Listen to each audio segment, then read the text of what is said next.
Thank you all for joining us. I'm honored to be signing a bill today that we believe has the opportunity to grow jobs, economic opportunities in Vermont.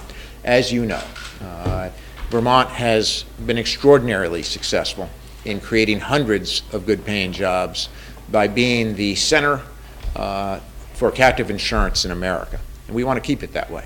And we work together with the legislative team that is here, the Speaker, the chairs of committee's jurisdiction, to keep Vermont at the front burner of this job-creating opportunity.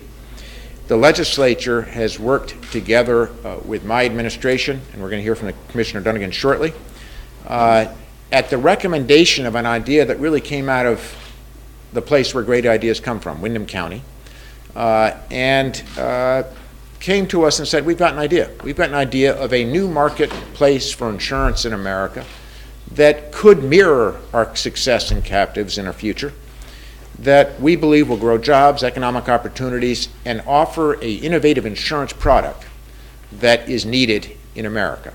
It's modeled on some efforts that have been successful in other countries. And my hope in signing this bill, and I want to thank the legislature for their hard work, taking the testimony, doing the hard work, but my hope is that this will be another opportunity to grow jobs and economic opportunity and keep Vermont at the cutting edge of finding ways to get good insurance opportunities that create economic opportunity for Vermonters. So it's all about jobs, as you know, and I'm proud to sign this bill.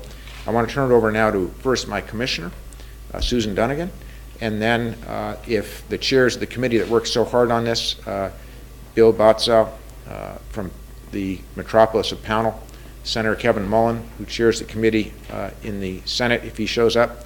I want to give a shout out to Warren Kitzmiller, who worked very, very hard on this bill and shepherding it through, so thank you, Warren, for your leadership. And along with my friends from Windham County, and in particular to Anna Petropoulos for her hard work and vision. Where's Anna? Right there, in helping to make this happen. So, Commissioner, take it away. Well, thank you, Governor. Welcome, everyone. Welcome to the Lima signing, something that we've been anticipating for the last 3 years. This good idea came to our attention 3 years ago, and over this period of time, it has been many conversations, as the Governor has indicated, with industry, with legislators, with regulators, and with eyes on us, again, to see whether or not we can come up with another way for Vermont to tap into a niche financial market. You know, as Commissioner, that's one of my goals. I want us to be a destination for financial services, and I think this is the next step in that. We are going to be prudent in the way that we go about it, the way we were when we developed captive insurance all those many years ago. There are a few that came in the door, and look where we are today. We signed our 1,000th captive this past summer. So we have great hopes for this. You know, when people think about DFR, they often think of us as the organization that deals with those heady topics of solvency and efficiency, and, you know, we are the deep down financial types. Well, the law also has a second job for us, and that is, it is our job to also expand financial services, look for innovation, and present services and products to Vermonters. So we're doing our job, Governor. When this good idea came in the door, we said, let's look at it, because it's our job. So all I can say to everybody is we're now ready to begin our work, and that's what we do best. So I want to thank both House Commerce and Senate Finance Committees. They stuck it with us and through a lot of hard discussions about how to do this right. And we had good conversations. I remember, Mr. Speaker, we spoke several times. And I think that for the DFR folks over there against the wall, you guys are great. You stuck it with me too, and we did it together to make sure that solvency and protections are included in this bill, as well as the ability to be innovative. So that's it, and we're ready to do our job. Thank you, Commissioner. Okay. Chairman Botsow. Thank you for your great work and for your committee's great work. Many of them are here, as well as your cooperative speaker. Thanks to the Senate for their good work. Your chair, Shumlin, where is he? Text him. Take it away. And Governor, if you will, I'd like to thank you for appointing really an excellent, outstanding commissioner. It was Thank you. a pleasure to work with. That's my job, to find smarter people than me. No comment. I won't make the list. That's a list I won't be on, so I'm safe. So basically, I think what I would want to add to what was said forward is I'd also like to recognize industry played an important part in this role, as they were in the position of pointing out areas that they may have had some concerns, but at the end of the day, they came along and liked the bill. And I really do believe that in Vermont, with our small, nimble size, when you can put the industry, especially in financial products, put industry together with a willing legislature and an administration, we can actually make a difference. And I just hope people remember this day as a day that started something that really makes a difference. As the captives made a difference, but I think it'll be different, and I don't want to oversell it. I think, as Susan basically said, it's time to go to work on the next stages. We know that with captives, the legislature is always willing to listen and to come back and make the adjustments as we learn from the market. And that would be my commitment, should I have the opportunity to be in the same position in the future, is that the House Commerce Committee will be ready to continue the work that makes for an excellent product and gives Vermont leadership. My committee worked very hard on this. I'd like to thank all of them for being here. I'd like to thank my vice chair, Mike, especially. He's a great partner. I'd like to thank the Senate folks who worked on it and made changes that I think took it to a next step and got it across the finish line. So with great appreciation and great hope for the future on this effort. Thank you. Thank you, Mr. Chair. Good work. And Kevin didn't show up, so. But I'm going to sign this bill now, and then we'd be happy to take questions about it if you have them. Let's just see here. This is the hard work. Come on, circle around. Anna, we need you in this shot. Are you ready? First name is Dunn, I just want you to know that, but we need them last. The S is going to be 110 and the rest of the name. Look at that.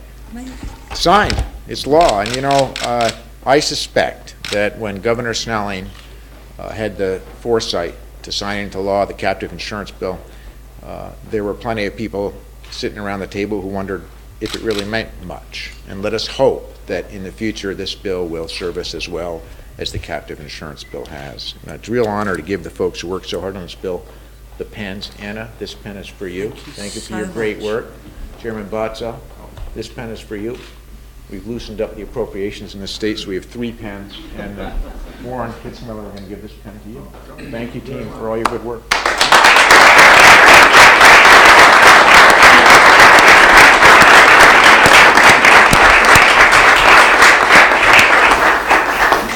We'd be happy to take questions if you have them, and I'll give the bill to my attorney because I'm known to lose them. What's a llama? It's not a llama. It's not the Capitol Grill.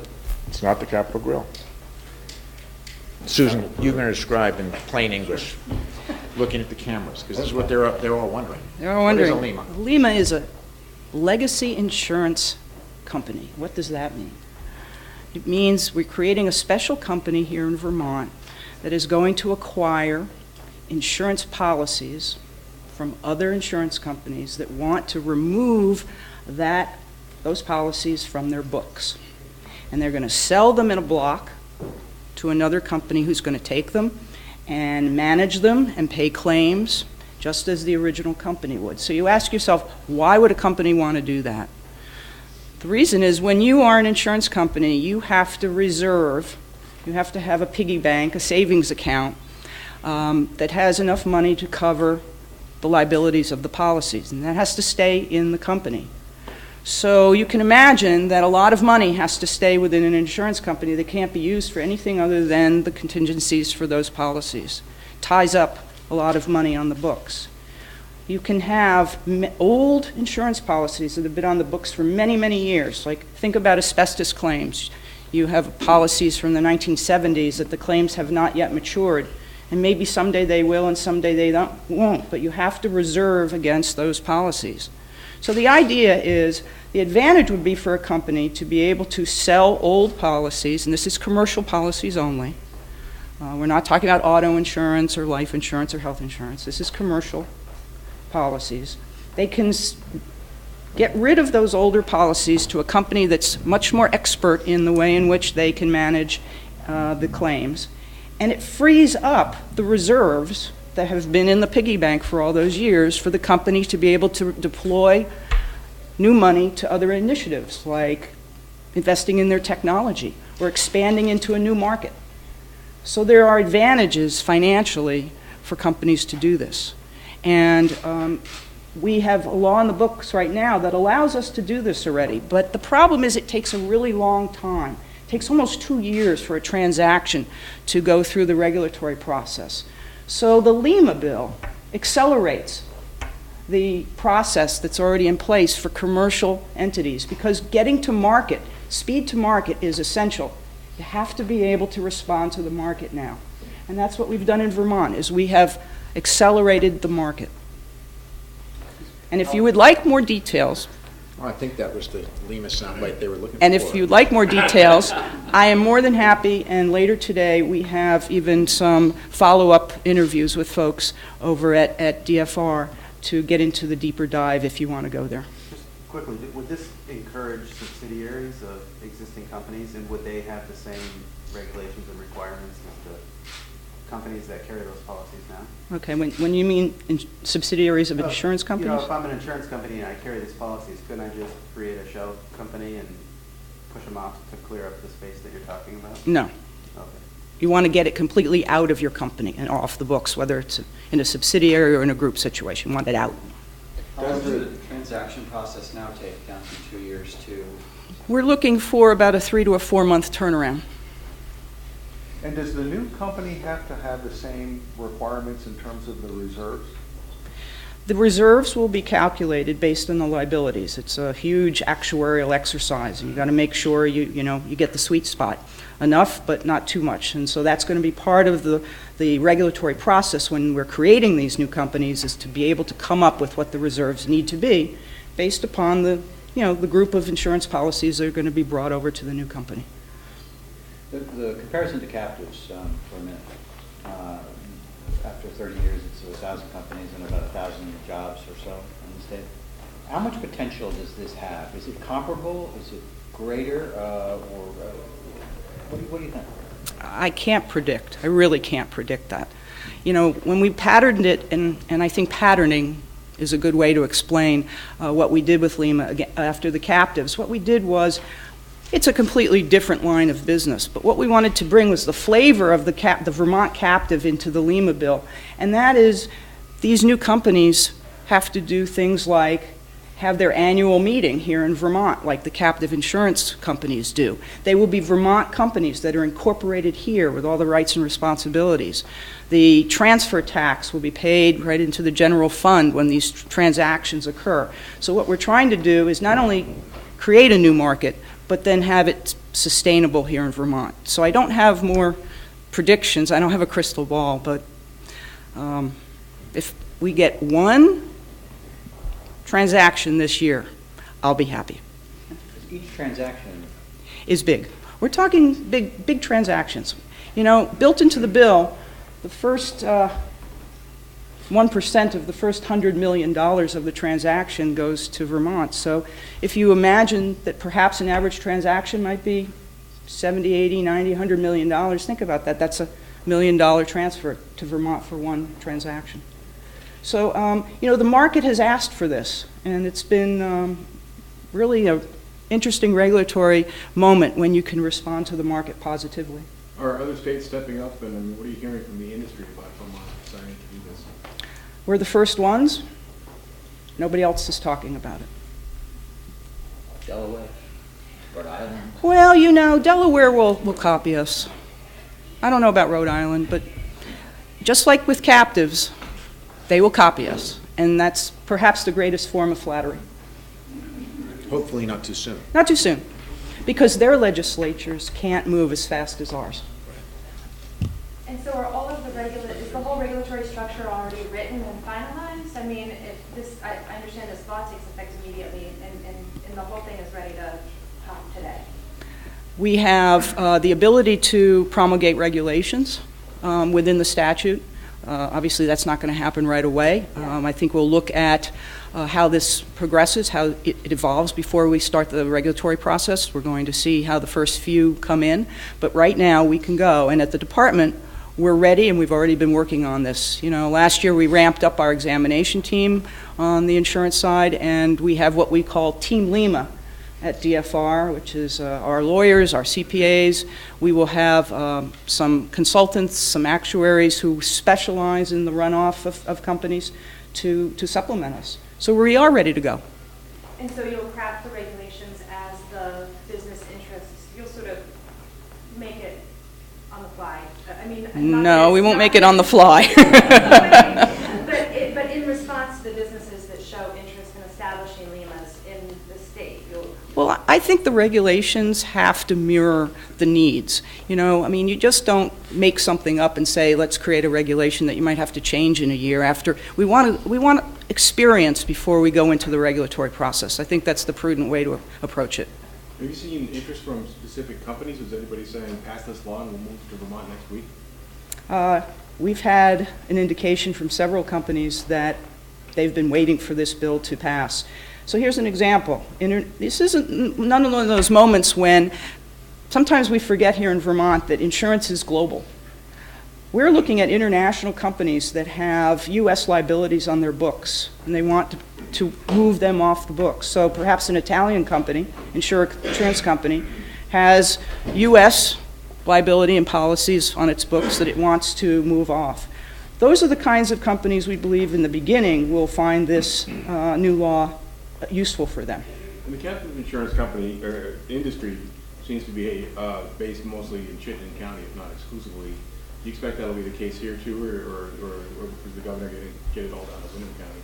Windham County. That's what my boss just said. So there's companies that want to offload policies. Are there companies that want to buy them? Yes. And they feel that they have much more expertise and ability to manage those policies and make money.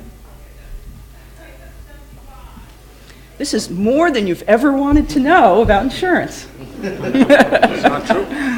Thank you. Well, thank you, Commissioner. And you've probably never heard me say this before, but you know, one reason that we have the 5th lowest unemployment rate in America, the lowest unemployment rate this side of the Mississippi, is because we embrace a diversity of job opportunities. And I want to thank the folks from Windham County who had an idea and said, we've got an idea of a way to grow jobs, and partnered with my administration, with the legislature, to try and make it happen. So thanks to all of you that worked so hard on this one. Appreciate it.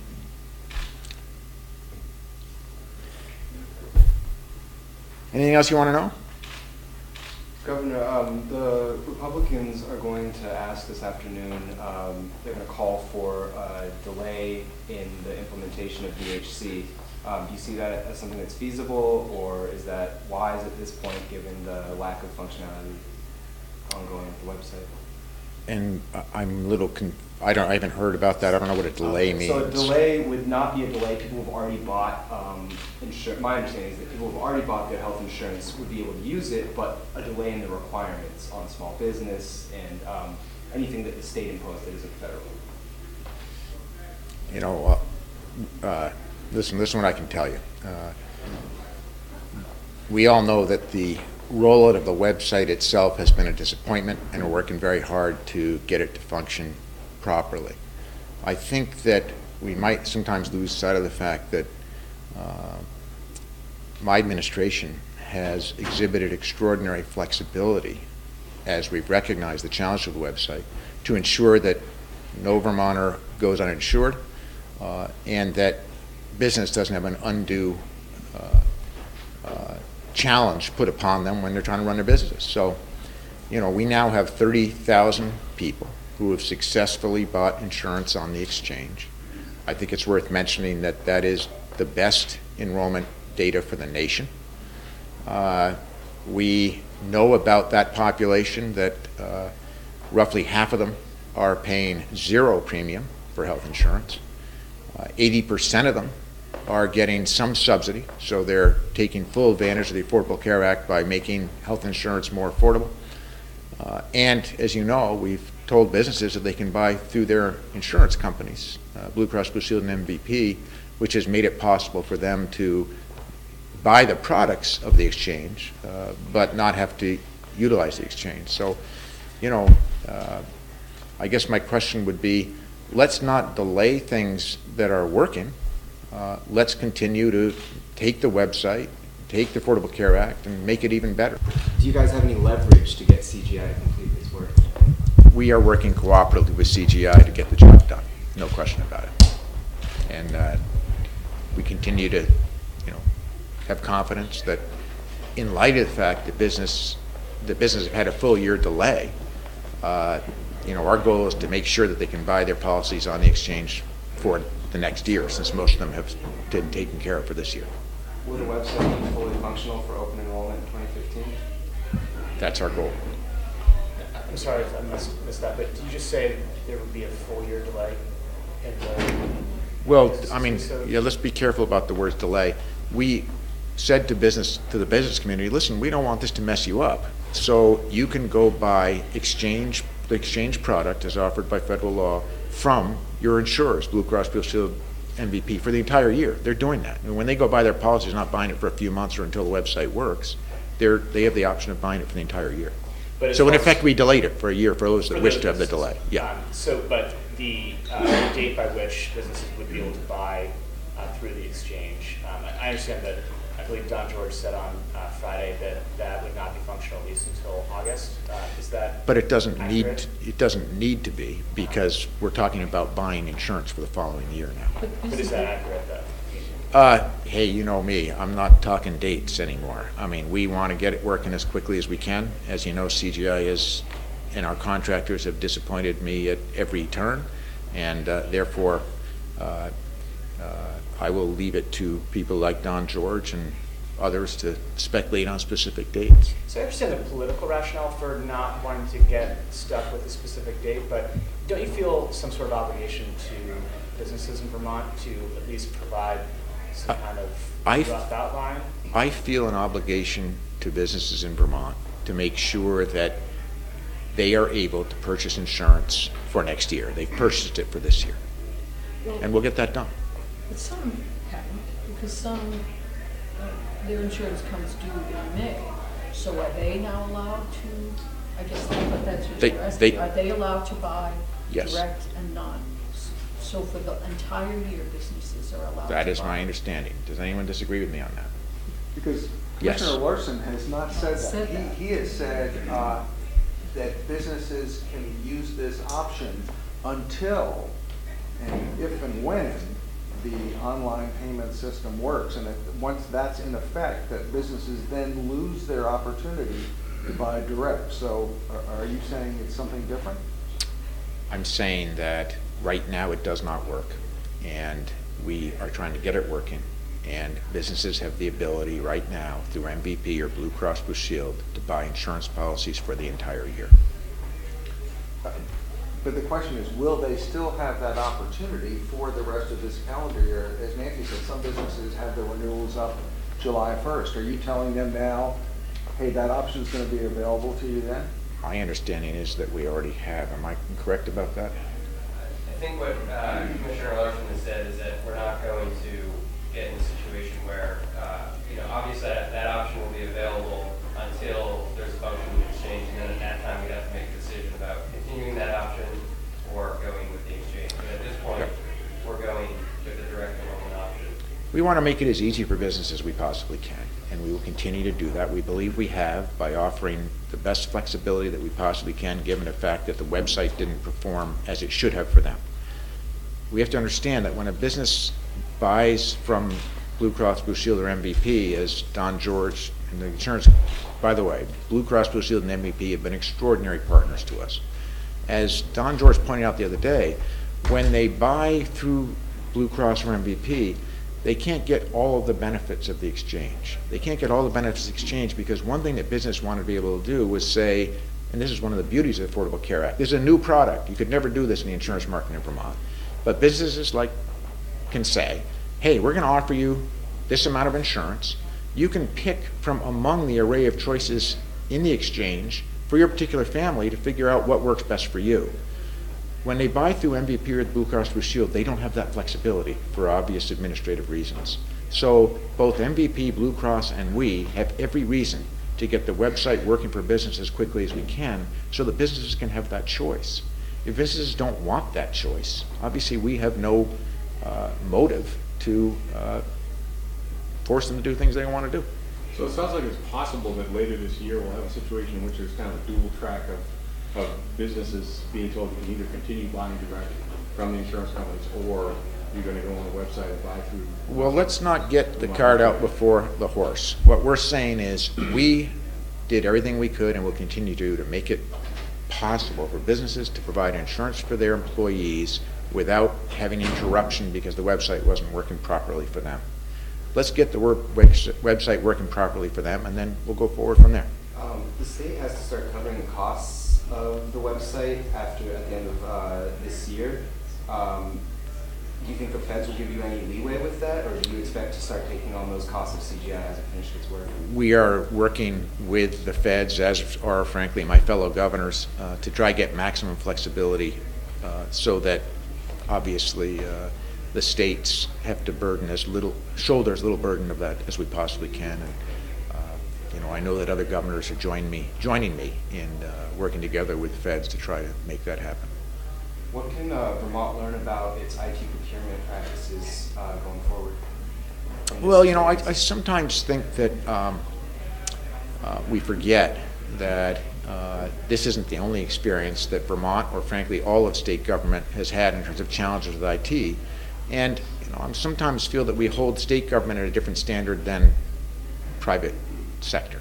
And I can tell you as a private sector person who has had plenty of rollouts of big IT projects, they usually suck in the beginning. Let's be honest about this. And you bang your head against the wall, you wish you didn't do it, and within 6 or 8 months it's working, and then you say, wow, how did we ever make things work without this? So both state government and the private sector have for years had challenges with this. When I became governor, I inherited one where, frankly, it was a total flop at DMV, and other states had signed up for that plan too. And as you know, I went out and beat on the purveyor to give us our money back. So this isn't something new. What is new is that we've taken the lessons of past administrations and of this administration, and we believe set up a structure that will more likely assure us success. And if and when we fail in IT projects, we'll always have some failures where we can get our money back when it doesn't work out. So I think that's what taxpayers should expect us to do, and that is what we're doing. The difference, though, between private business and state government is the state government is telling us what to do and what to buy. We have to buy health insurance through the exchange in certain cases. If Amazon isn't able to roll out a new IT system, I can go somewhere else. But we don't really have that option. So isn't there a big difference between IT problems at the state level? Listen, as I've said many times, my job as governor is to implement federal law, and that's what we're doing. Vermont's challenges with implementing this federal law have been matched by the challenges of every other governor in the country that's been trying to do this, and the President of the United States. We're going to push ahead and try to get it done right, and that's what we're doing, and I think that's what Vermonters expect us to do. The federal government did not mandate that small businesses use the exchange this year. That was as you pointed out many times, that was a choice that Vermont made itself, that you advocated for, and the legislature agreed with you on. So, right. That's correct. We did have a choice, right? We didn't have a choice about implementing the federal affordable. We had two choices. We could ask the federal government to do it for us, or we could do it ourselves. We chose to do it ourselves. But in retrospect, do you think it was a mistake to have Vermont be the only state in the country to have a mandatory participation? Because if it had been voluntary, you wouldn't find yourself in the position you're in right now. We can quarterback this thing until the cows come home. I would argue that had we not, in a very small state, after spending a lot of federal money to build the exchange, had we not required folks to go into it, we probably wouldn't have the best enrollment of any state in the nation. So, you know, when you make choices, there are happy things and unhappy things about it. But the fact of the matter is, let us not forget, we have more people enrolled than any other state in America. That means that we're pulling down more federal dollars per capita to help businesses and individuals who are struggling to pay for health insurance actually pay for it than the rest of America. And I think that's a good thing for Vermont. I probably get a call a week from people whose situations are so tangled through no fault of their own, and no one can seem to push the button and clear it up.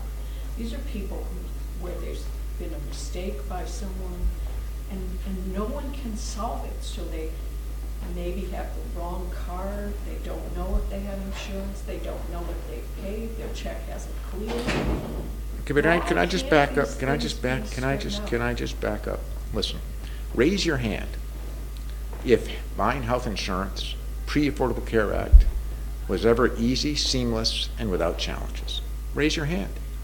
I mean, tell me if it was just a beautiful ride in the park. So don't hold us to a different standard. We've signed up 30,000 Vermonters per capita, more than anyone else. There are going to be stumbles, there are going to be challenges, there are special circumstances that could be complex. And before the insurance companies had to deal with that, and with the design of the Affordable Care Act, now we do, and you'll get those calls. So we're working very hard to make sure that when people have challenges and problems, we're there to fix them. We've made progress. We used to have wait lines for the folks that wanted to call for help of 2 hours. I think we're down to, 18 seconds now? So we continue to make progress. We continue to get it right. There has never been with the complex way that we deliver health care in Vermont and in America, and health insurance in Vermont and America, there's never been an easy way to get there. Stuart, last question. Two little ones. Jeez. The President supports a law to waive federal income tax on the stipend paid to folks who medal at the Olympics. Would you support waiving the state income tax on Olympic medals for the stipend that they earn for success? I wish I have given that absolutely no thought, to be candid. Are you going to let Green Up Day go out of business? You know, Green Up Day is important to Vermont, and it's an extraordinary tradition started by Dean Davis. I want to work together with the folks at Green Up Day to make sure that we have folks out there greening up Vermont, and the garbage bags and infrastructure there to clean it up after good, hard-working Vermonters go out and clean up their roadways. So I want to keep it going. Governor, you're going to D.C. later this week. I understand there's some DGA activities. Are you going to be doing any fundraising, either for your own campaign or for the DGA while you're down there? I have yet to be to a NGA meeting. Just remember this is an NGA meeting where both the RGA and the DGA have failed to have a fundraiser. So I'm sure there will be. Can you provide any more details about that? You'll have to talk to the DGA about the plans. Can I ask one about renewable energy before we go? We've had projections in the Senate come out in North Springfield. Jim Bolt says that the bill in the Senate NAFTA committee right now will slow down development of renewables. Are we talking a good game, a better game in Vermont than we're playing on renewable energy? I don't think so. You know, if you look at the record, just last week it was announced that Vermont now is the #1 state, #1 per capita for jobs created in the solar business. We have tripled the number of solar installations in the state since I've been governor. I know it might seem to you like it's been longer, but that's only been a little over 3 years. So I am incredibly proud of the progress we're making in renewables. We're going to keep pushing forward. And I know the legislature has been a great partner with me and my administration in making that happen. So conversations are all good about the bills that are running through the building. What I want to make sure is that we keep creating jobs and building a better planet for Vermonters going forward by building out renewables. Thanks. Thanks, team. Good to see you.